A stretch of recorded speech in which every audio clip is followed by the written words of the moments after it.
Alright, let's set this up. Let's set this up.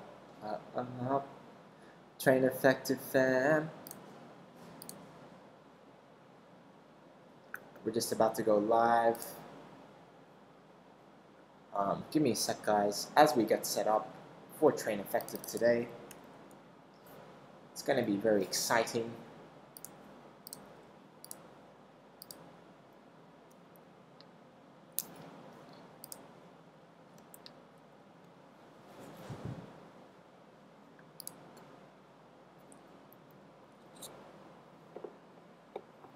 Here we are, guys, question and answer time.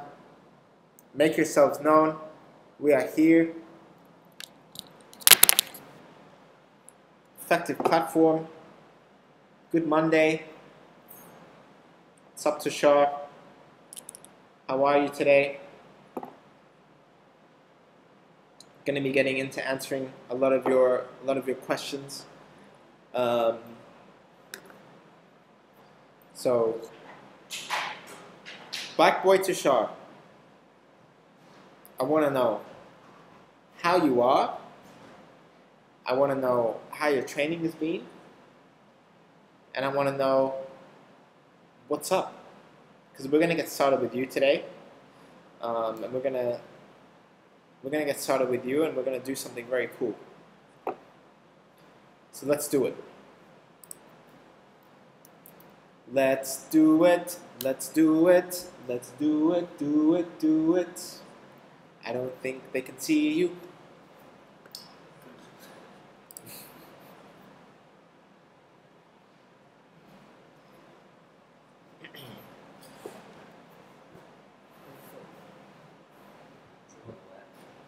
He's been training 3 hours a day. Do you want to join in the discussion today? I mean, we can do a Q&A. These Q&As are very natural.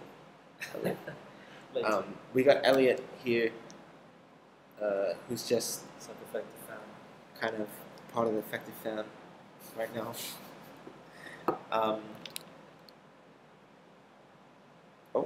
You know, the great thing about this, Elliot, is we can, if we're not getting enough questions, this can always be turned into a podcast. Oh. Yeah. Special guest. Special guest. With no preparation. But sometimes no preparation makes for the best podcasts. Sometimes life's about improvisation. What is it? What is it? Sometimes life's about improvisation. I'm sure football's the same, you know? You're sure football's the same? Football's the same. You've got to think in the moment. Think in the moment? Think in the moment. Elliot just mentioned that you have to think in a moment. In the moment. A back boy to Shah, that also means as a central midfielder, you also have to think in the moment. You want to talk about thinking in the moment real quick? Yeah. One of the topics today, improvisation. I'm serious. Just come and join. There's not. No, I got work to do. So. No, there's not many people on at the moment, so we can just create a discussion here. I'm gonna involve people from the public now.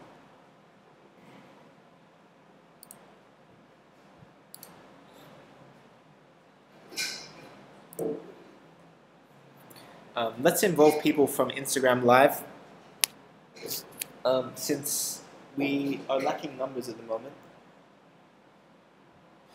we're gonna get people on the Train Effective Live. So let's set that up, guys.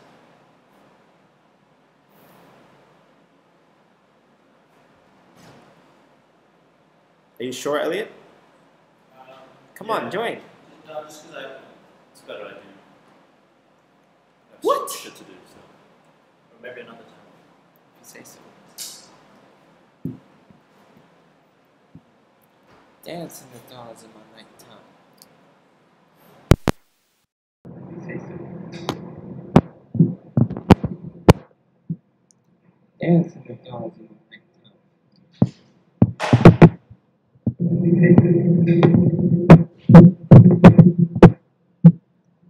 Dance in the dogs in my night time. What's up, guys? I'm just doing a live stream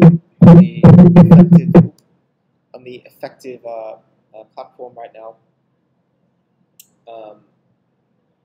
And because we're not getting, enough questions, I want to get a lot of questions from you guys. So, welcome. I'm doing a quick Q&A. My name is Nick Humphreys. Train Effective. Started the YouTube channel a couple of years ago. Train Effective. Now we have a healthy following on Instagram. And today I'm going to be answering some of your questions live from the Effective House. So right now, live Effective House. Oops, stay effective right now. So let's do a Q&A, guys. And let's just get it started. Let's get it started. Give me a sec. All right. So, questions. Please give me your questions. I'm going to answer them. And it's going to be legit, a lot of fun. So let's do this quick live stream. What's up, Foot Player? What's up, everybody here? Finn Blakemore, Soccer Freestyle. How's it going, guys? Quick Q&A. Try to keep it football related. First question that we got. Welcome. How many hours should you work on your technical and your physical skills? Common question. Now, here's the thing about what you can work on in your training. You have 4 skills as a footballer. 4 skills, okay? 4 pillars, you can say. A pillar where you got 4 skills. First one is your technical ability. Second one is your physical ability. Third one is your tactical ability. And the fourth one is your mental ability. What too many players do is that they sacrifice the mental and the tactical part of their game. The physical and technical things, very easy to do. Lots of exercises that you can do online. You can find them on YouTube. You can find them in magazines. You can find them everywhere. Unfortunately, too many people neglect what is at least half of your game. Some people even say the mental and tactical part are 80% of your game. So when I get asked a question, how many hours should you work on your technical and physical skills? I always start by answering with, you got 4 pillars as a footballer. And you got to pay attention to every part in order to be a complete footballer. So, what I would say, okay? Technical and physical skills, depending on what your goals are. Typically, younger players, let's say younger players, more inexperienced players, usually under the age of, say, 12, 13, 14, they're going to do a lot of work on their technical skills. So this should be the primary part of your training. If you are doing something like following the 10,000 hour rule, where you're doing 20 hours of work a week, then most of your work, if you're inexperienced or under the age of, say, 12, 13, 14, your technical ability is most important and most looked at. You have to comprise that, make that the biggest chunk of your training. Now, when you're older, 14, 15, 16, 17, now comes more important parts, more physical parts get involved. Your strength, your physicality, your speed, they all become more important. So you gotta then make sure you focus more on this. It becomes a bigger part of your training. And then 15, 16, 17, 18, this is when 19 and older, they're ahead. And this is where, in my experience, having played with so many players all around the world, what most players get stuck with, me being from Australia, having played in 5, 6 different countries now, Switzerland, Holland, Australia, etc., England here, the biggest difference between the European players and the Australians or the Americans or the Canadians is here, in their head, intelligence. People lack the intelligence of a footballer. I'm not talking about like IQ in general. I'm just saying as a footballer. The players in Europe, they make quicker decisions. They react quicker. They know what they're going to do ahead of the time before they get the ball. Whereas, say, the US are really focused and comprised on how fast can you run, how long can you run, how big you are, how strong you are, how fast you are. These are the things that they focus on there. But you can't neglect your tactical and your mental skills, because you can be overweight, you could be old, but many times coaches even are going to take the more experienced, wiser, smarter player over someone who's just quick and strong. Legit, it's more effective. So to answer that question, when you ask how many hours should I work on the technical or physical or the tactical or mental side, first look at your ability, look at your age. Okay, as I said, under the age of 14, 13, 12, 11, 10, 8, 9, focus mostly on your technique. As you get older, then focus on your physique, your strength. And then, of course, when you're getting to the senior levels of the game, and this is something you can start at any time, by the way. I'm just trying to put the steps in order. You've got to focus on what's up here, your decision-making, your tactics, tactical understanding, decision-making in the game. So that's my answer to that. Next question. And hey guys, hey Giorgio. The next vlog is coming. We actually have one ready, going to be published hopefully within the next 12 to 24 hours. Jad, Alex, Nusa, what's up guys? You guys are awesome. I'm waving to all of you because you guys are cool. Another question. Give me one more question. This is what we're here for today. What's up, Pablo? Look forward to seeing you in summer as part of the in-residence program. Okay, Kun Hiro. I have some Real Madrid coaches coming to my hometown. Do you have any tips? I love the questions like these. First of all, understand why a Real Madrid coach or coaches, Barcelona coaches, Chelsea coaches, whatever, come to your area. Maybe they come a lot of the time to the US. They come a lot of the time to India, to Australia. You have these Liverpool coaches, Chelsea coaches, Barcelona coaches, Real Madrid coaches. First, understand why they're coming. Okay? Now, they primarily are not looking to recruit players to come play for Barcelona. That's not what they're there for. So first of all, don't expect that you're going to get scouted or something like that.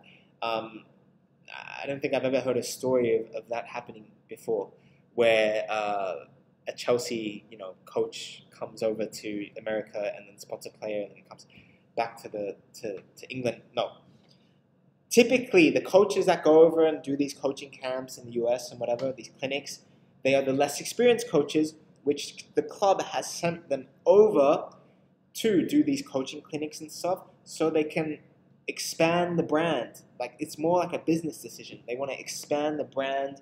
They want to drive awareness. They see, the Chelsea club sees America or India as being like a battleground of attention. I'm getting a bit businessy here, but I just want to tell you guys what the real purpose is. They want to get new fans in India, new fans in the US, new fans in China. So that's primarily why they're going over there. And what you got to do, first of all, is just understand that they're not coming over to scout players. They're coming over so you can train like the Chelsea players do, maybe in the academy, doing the Chelsea philosophy, doing the Barcelona philosophy, doing the Real Madrid philosophy. So what you just got to do is take that philosophy, understand those coaching tactics, understand what they're trying to teach you, and just take that on board and use it as a learning experience. That is what the tips I'd have. Use it as a learning experience. Using it as a learning experience. Use it as a learning experience. The second thing is that's my answer to that. That's my answer to that. Here we go. So hopefully that helps you guys. Another question.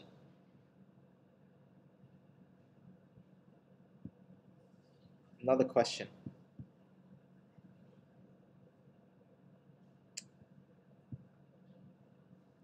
Petro Georgiou. I can never take the way I play in training into a match. I'll repeat that again. I can never take the way I play in training into a match situation. Actually, we have Mo here who answered you answered before a question like this, didn't you? Yeah. that you can never. Some players have trouble taking the way they train in training into a match situation.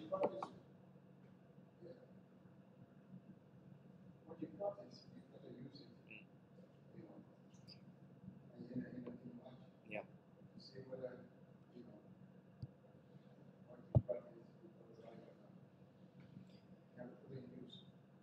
You have to put it in use. Mo was just talking. You guys probably didn't hear him. What he was saying is there are a couple things about this. Okay, how you train, applying what you do in your training into your match, and not just that, but having the confidence to use the skills. So there are two things here. Okay, two problems. I've experienced this myself. Two problems. One, you're not confident to take the skills from your training into a match. And two, you're actually not training good enough. Let me explain. The confidence part is like this. You might train a lot. You might work on step-overs. You want to do one-on-one step-overs. You're practicing a lot with your weak foot. You want to apply that in a game. But when it comes to the match day, here, something's blocking you in your head, something's blocking your head from taking a shot with your weak foot or trying a skill. And this is what you got to do. You just got to try it. That is the only remedy. You just got to try it. A simple way I would say this, how to just build up the confidence to do something like that, is just agree with yourself, like look yourself in the mirror, literally, and just say, I'm gonna try something I'm comfortable with 3 times today in today's match. I'm gonna try 3 moves that I learned in training in today's match. Simple. And sometimes it'll work out, sometimes it won't. But the main thing here is you gotta try. You gotta try. And that's it. You just gotta do it. Second thing is that you're not training hard enough, you're not training good enough. This is what I mean by that, guys. When you go out and train, you are not really training at all because you're just trying to hit the crossbar. You're just shooting on goal. You have to make, first, your trainings structured. What is your goal of training? Every training you go do, have a goal. What are you trying to improve? Are you trying to improve your weak foot finishing? Are you trying to improve your long pass technique? Are you trying to improve your decision making? In which case, it's better to analyze a match or go to a match and look at the players, what they're doing on the field. So, you got to have a goal. Once you have a goal, your training has to be structured and intense. Intensity is important, okay? If you're just kind of half there, not really into things, then it's not going to work.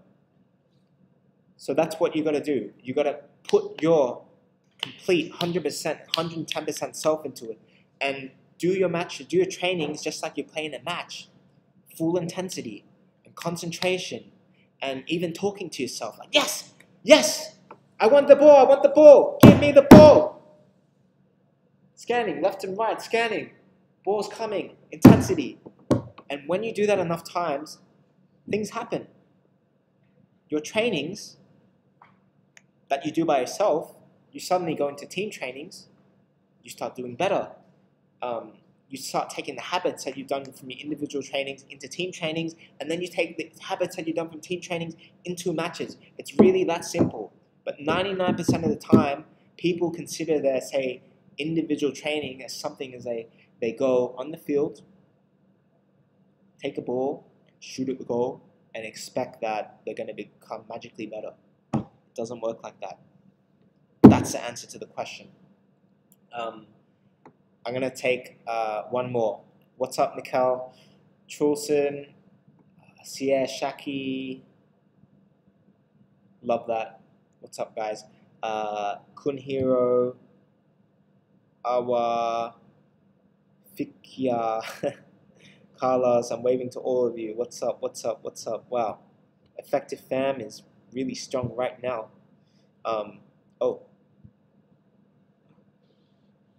Really strong. Effective Fam. What's up? What's up? What's up, Marco?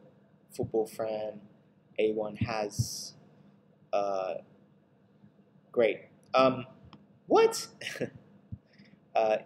Yusuf, what's up? Why am I? Yusuf, look forward to having your niece here in the Effective House. So I'm going to answer one more question. Quick question. What are the odds of joining the In Residence program? Send us a DM with your story and just send us a DM. Going to take one more question. Something that I can answer very well. James, Tinian, welcome to Effective Academy, mate. Pablo, trials, advice. Okay. Last question I'm gonna answer for trials. Here's the thing about trials, guys. I've been on a lot of them. I've probably trained with 30, 40 different clubs, different teams in my time being a footballer, and I'm still relatively young, so it's not that many. Well, actually, it's a lot. But here's the thing that I've learned about trials. Now, as a 12-year-old, as a 10-year-old, younger, I used to get very, very nervous before trials. I would think about trials the days before, weeks before even. I think, oh my God, how am I going to perform in this? How am I going to perform in this trial? You know how I'm feeling, Corby? We got Corby here, guys.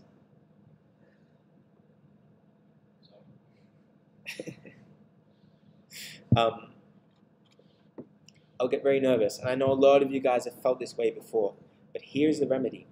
Here is the remedy to a trial. Here is the thing about trials, because a lot of you get nervous, and because a lot of you get nervous, you don't play your best. So here's my advice. 3 steps, guys, 3 steps. The first step, prepare as you would play in your trial or do in your trial. What I mean by that is, you can't expect to have not done any training. Maybe you've sat on the couch for 3 months before a trial, and then on trial day, expect to perform. You have to prepare, okay? If you really want something, you really want to outcompete the other players that are wanting the same thing as you, then your preparation has to be better than theirs. So what you got to do is have, say, a 30, 60, a 90-day preparation plan before your trial. And when you do that, and when you prepare, as I've answered in the other questions, when you do every training session with a goal, with a specific goal of what you want to do, when you prepare in your training sessions and do training sessions in a way where you're doing it with intensity, with focus, with concentration, just as you play in a match, and you do that every day, and you follow the plan and the steps and the schedule, and you keep going, and you feel yourself getting better, that's going to give you confidence to go in on trial day, and you think to yourself as you step in onto that field, what? I'm ready. I'm ready. More smiling. I'm ready. And when you're ready, you get this feeling that, you know what? Maybe it's not going to work out today, But if it doesn't, well, so be it. It doesn't matter. I have done all the preparation. I prepared the best way that I can. And now it's just up to me to go out there in the field. And when you have that feeling inside you, that's when you play your best. And that's when you usually have a good trial and you get into the team of your choice. It's just simple as that. That's the first step, guys, your preparation. The second thing, you get a lot of thoughts of how your trial or your tryout is going to be. I've been there. Trust me, guys. I've been in your shoes. And this is the habit that you got to get in your habit of doing. Second step, getting into a habit. Every thought that you have before a trial or tryout, make it a positive one. Make it a positive one. Too many of us have negative thoughts before a tryout. You think to yourself, "Oh, I'm gonna get the ball. Oh no, I'm gonna not know what I'm gonna do, and I'm gonna lose the ball, and oh my God, the coach is gonna look at me like this, and oh crap, and you're already thinking to yourself these negative thoughts before the game, or before your tryout, and then ultimately you play like that because you're and this is very much sports psychology. There's a science behind this. But you're preparing yourself for failure. You're already thinking yourself that you're going to fail in advance. And what you got to do, just simply get in the habit, like pinch your ear or pinch your wrist, like I don't know, stretch your finger every time that you have one of these thoughts which are negative, and just flip it into a positive one. Flip it into a positive one. You think about the game, you're daydreaming at school, and then here comes a thought about, oh, my tryout is on 10th of April. That's only 8 days away. Okay. Oh no. If I get the ball like this, oh no, no. Pinch yourself. Pinch it. Pinch your neck, pinch your ear. Nick, snap out of it. No, when I get the ball on that day and I'm doing the first dribbling drill that they tell me, I'm going to slow them like this. And I'm going to do it quick, and I'm going to take one touch between the cones and then this. And then when I explode out of those cones, I'm going to go as fast as I can. You're visualizing yourself doing positive things. When I play in that game, the ball's going to come to me. I'm going to demand the ball. Okay, I'm going to play in the right wing. And when that ball comes to me, I'm going to do one thing. Okay, the ball's going to come to me. I receive it. I take a good first touch. And then I'm going to approach the defender with speed. And he's going to lead me inside. So I'm going to cut on the outside. And I'm going to take a shot. It's going to land in the top corner. And that's positive thinking. That is positive thinking. And when you think about those things enough times, guys, and you combine that with good preparation, now you're setting yourself up for success. Because one, you've prepared for success. You've done the training, the best ability you can with the mental focus and the goal setting and the preparation. And two, you're only flooding your thoughts up here with positive thinking, not negative thoughts. And those positive thoughts, you're positively reinforcing your thoughts and how you're going to play. Now you're getting a bit more confident. That's it. Third step is, on the day, do not hide. Do not hide. Demand the ball, fight for the ball, ask for the ball, want the ball. Because most players on tryouts, they feel the same way. I'm going to say this now, the old version of you. Because now, after watching this or listening to this, you've got a new version in yourself. Because you're going to apply the 2 steps that I told you. Okay, prepare and positive visualization. And now in this, the old version of you would hide from the ball. You wouldn't demand it because you're scared. You're thinking, oh, what's the coach going to think of me? So you know what you're going to do? You're going to demand the ball, want the ball. Yes, give me the ball. Give me the ball. Yes, ball, left. Give it to me! You've got to do all these things you've got to want the ball. You've got to show coaches that you want it. You've got to play with no fear. And that's going to separate you. Even if you're not even Maybe you're not even as good as those players on the other field, but the coaches and people see that you're at least confident. People can rely on your confidence that you want the ball, and you're saying, yes, yes, give me that ball. Give me that ball. Makinio, give it to me. Yeah. And you go out there and you have fun and you want the ball and you play like with your friends and you score the goals and it just happens. So my friends, that's the 3 steps. The 3 steps. 1, prepare as you would play. 2, positive visualization. 2, positive visualization. Always think positive thoughts. And 3, want the ball, demand the ball. No fear. Give it to me. Give it to me. So guys, that's it. That was my Q&A for today. I think that was a good, quick Q&A. Yeah, Corby? I think Corby's happy with that. Any more questions, just do the DM. And love talking to you guys. So see you guys later. Hope you enjoyed this. And peace.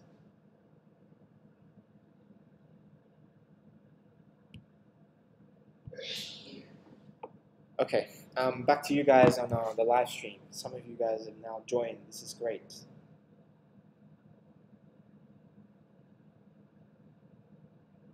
Give me a sec, guys. We have good podcast material too.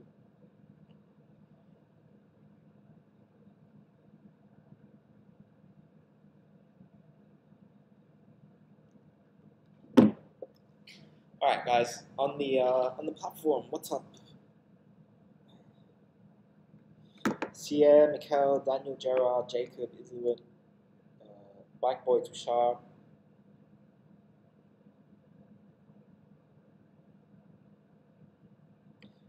Sierra, I played in a tournament with 21-year-old players as they were physically stronger because 5 years ago, but the pressure got to me. Just as I said, with those 3 steps, prepare, positive visualization, and don't hide on the day. Simple.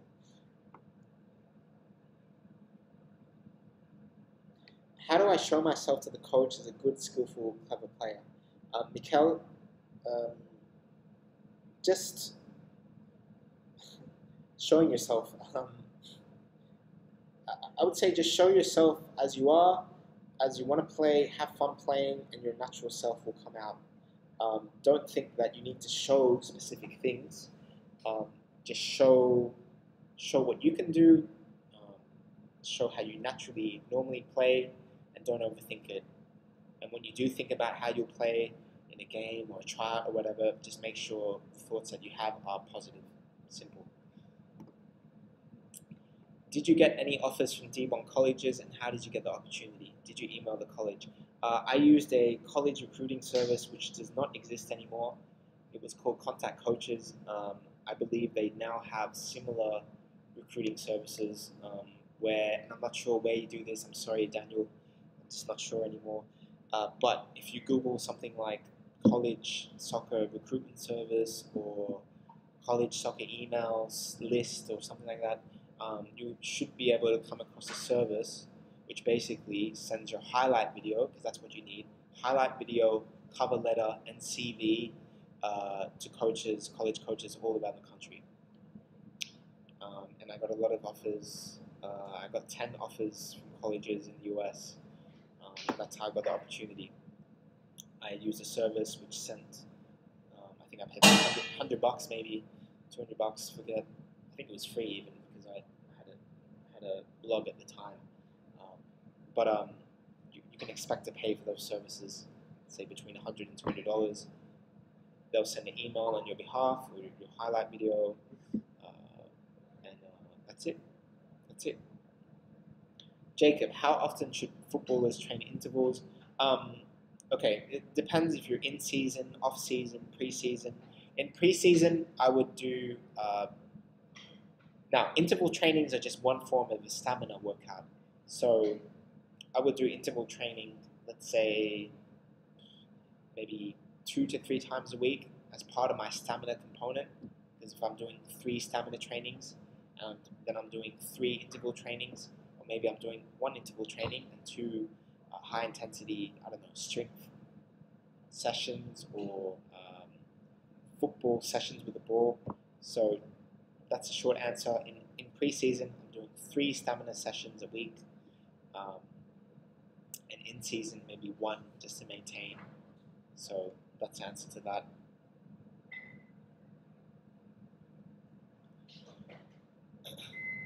Island Johansson, what do you think you're too old to try becoming pro? This is a question that I know a lot of you guys get. I never think it's too late. I think you just keep following the 10,000 hour rule. Of course, people drop out of the game as you get older because they get different interests. They just lose motivation, and it's just simple. It's like a curve that just goes down like this because people get other priorities in their life. But I think if you just keep going, then in a weird way, I'm starting to think now that your chances get better. And that's weird to say, right? But I think like if you keep just committing yourself and developing yourself every day to becoming a better footballer, then you're just going to become better. And when a player wants to pick the best player for the team, then they're going to pick you, right? Because you're just spending all this time to get better. I just sent a link though. It's about 20 late bloomers, male players, which will give you some inspiration about players that made it late, say in their 20s, and not when they're 13.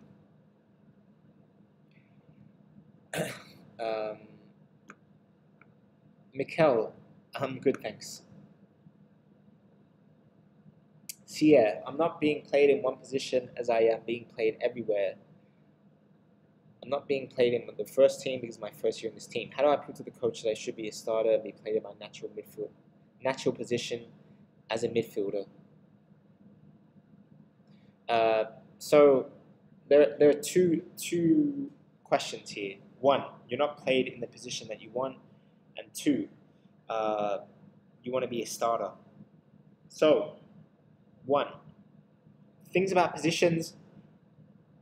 First of all, you just got to talk to the coach and say you think you're better in this position. People overthink this a lot. Players overthink this a lot. You just got to talk to your coach, get some balls, talk to your coach, tell him the situation. He might want you to play a certain position because he sees something in you, and then you just got to accept it, because ultimately this is a team game, and it's not all about you. It's about how you fit in with the team. So that's football. It's not tennis, singles tennis or badminton. I don't know, not running, marathon running. You have a team, and you got to respect what the coach wants. So just have an open conversation with the coach. That's the answer to your first question. The second question, how do I prove to my coach that I should be a starter? Simple question, simple answer to this is every single day, be the best in your training, be the best in your game, and just work your hardest, and that's all you can really do. That's how you prove it. There's no secret formula. You got to go out there and you got to evaluate after every training session, are you the best in the field? Are you top 3? Are you best in the field? Or are you outside of the 11 because you're just simply not good enough yet, or you're not working hard enough yet? And that's just real questions you got to be self-aware about.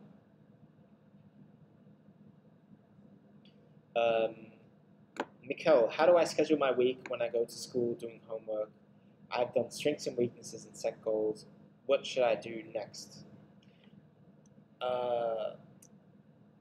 Okay, so once you've got your strengths and your weaknesses and you've set your long-term goals, your mid-term goals, your short-term goals, what you got to do next is select the content which is best going to reflect on working on your goals. So if you need to improve your first touch, the wall workouts are good. Wall workouts A and B. If you need to improve your finishing, the attacking movement workout is good. The finisher workout is good. It's simple. Select the content that you need to do based on your goals and repeat them based on the time that you want to commit. I always refer to the 10,000 hour rule. If you commit yourself for 10 years, 20 hours a week, that's 3 hours a day. So how many workouts do you need to do a week? How much training do you need to do? Simple as that. Cosmo, which drills should you do if you're centre mid, want to be Lampard and score many goals? Central fielder. Now, Cosmo, I recommend that you listen to the podcast that we posted on SoundCloud, where you can download the Train Effective podcast on iTunes. We just did one about the role of a central midfielder. There are 3 attributes that are key to a central midfielder. A couple more actually, but I'm just going to list the 3 ones. 1, your first touch. 2, your passing. And 3, your awareness. Now, when you want to be a great central midfielder and you want to work on those 3 things, what do you do to work on your first touch? Drills that work on your first touch. The wall workouts are perfect for this. Always do the wall workouts. I do a wall workout every single day because the wall workouts are not that intense, and you're doing a lot of 1 touch, 2 touch, and passing. So already you're knocking out 2 of the 3 key attributes. So wall workouts are perfect for that. Attacking movement workout is great for your movement as a central attacking midfielder. Even as a central midfielder who drives up the field and then drives back, this is a very good workout to do. Watch the game brains in a central midfielder. Do workouts that focus on your stamina. Incorporate some running, drills. 2-player workouts are very good because it's very helpful to have someone who's doing passing, who's doing finishing with you. So that's very good. 2-player finishing workout. Master passing finishing program. It lasts for about 4 to 6 weeks. It's in the workout section. I do that program and follow that. Very good for a central midfielder. Bike Boy Tushar. I'm the best player on my team, and I want to on the team above me, to be on the team above me. But in games, when I dribble, my teammates always yell at me, but I never lose the ball. So you just got to know, mate, Tushar, when the people that are telling you things, whether there's truth in that, whether there's realness in that or not. Because there are a lot of players that just dribble too much when their teammates are in better positions than them. So you got to know when to pass or when to dribble. Perfect game brain. Watch the game brain. About when to shoot or when to dribble or when to pass. There's a game brain about that. Watch that. And then apply that to yourself.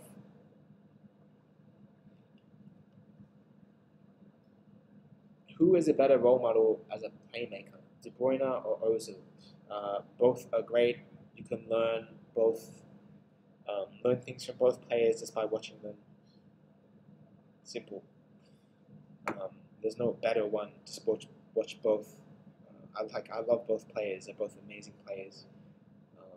De Bruyne plays with a little bit more speed, I guess, than Ozil. I mean, both players are actually similar, but both you should watch. What are those drawings behind me? We write a lot of things on the whiteboard here with Train Effective. We do a lot of drawings as well, utilizing these whiteboards for game in residence guests that come over, and we're showing them a lot of stuff about what to do on the field, off the field. So that's what we do there. Last question, Mikkel, how do I know what kind of workout that refers to what kind of technical skills? Mikkel, all the workouts on Effective that you see are focusing on technical skills. Perfect indicators, just look at the name of the workout. Now, something utilizing a wall, you're doing a lot of passing and receiving. You're going to do a lot of first touch. That's what a wall implies, because you're using a wall to rebound, use that as a rebounder. So there's one. Dribbling workout, then you're going to be doing a lot of dribbling, so that's pretty straightforward. Passing and shooting, again, just look at the titles of the workouts and you'll see what each one refers to. It's pretty simple as that. The match prep workouts are named a little bit differently. One is geared towards a defender, one is geared towards a striker, one is geared towards a midfielder. But you just gotta and those are position specific, so they're working on different things. So again, just look at the titles. If you want to select individual exercises, then go on that browse page on Effective, on the workouts page, scroll below, and you'll see a lot of different exercises. And if you want to see what every workout works on, then also you can go, Mikkel, on your schedule. If you drag and drop that schedule, then drag and drop the workout onto your schedule, you're going to see things as well. So that's it. You're going to see description. You're going to see description of the workout and what it focuses on. You can even click on the workout itself. It'll show you what the intended results are. So make sure you look at that.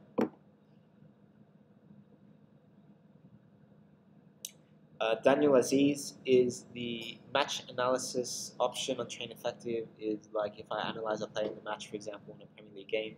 Yes, Daniel, that's correct.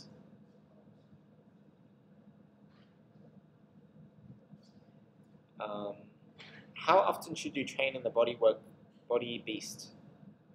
It's an 8-week program with 14 different workouts. So, simple way to do this is, I know it's a bit confusing, and we're going to fix that. Mikkel, do this. 3 body strength workouts a week, if that's your goal. That's one of your primary goals, to improve your strength. Let's say it is. Do it 3 times a week. Okay? Roughly 3 times a week. Just do it every second day, roughly.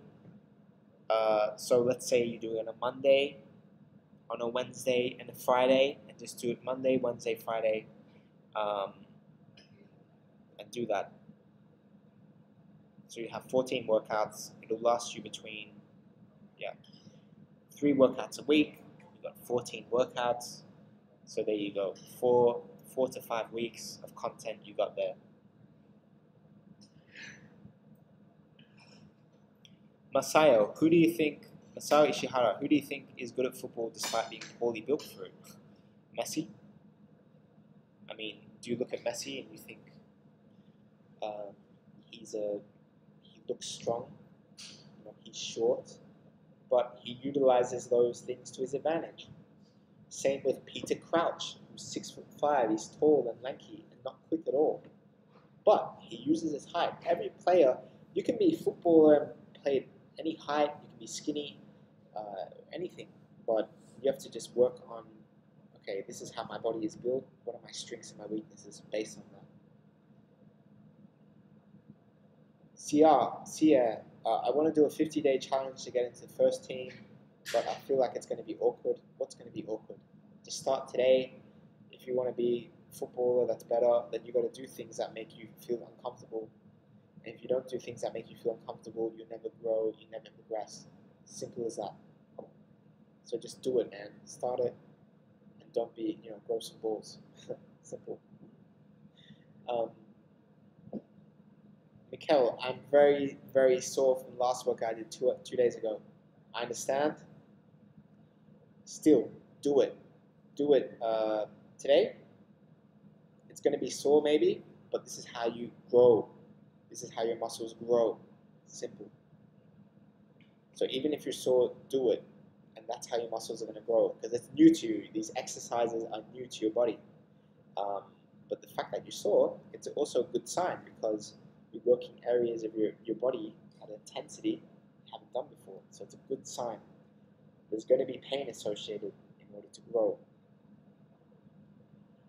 So guys, that was question time. I'm going to put this up as a replay. I love talking to you guys.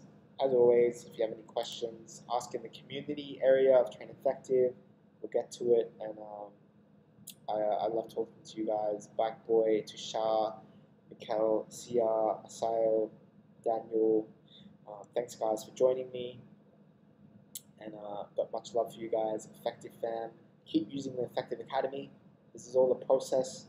Trust the process. Keep going. See ya.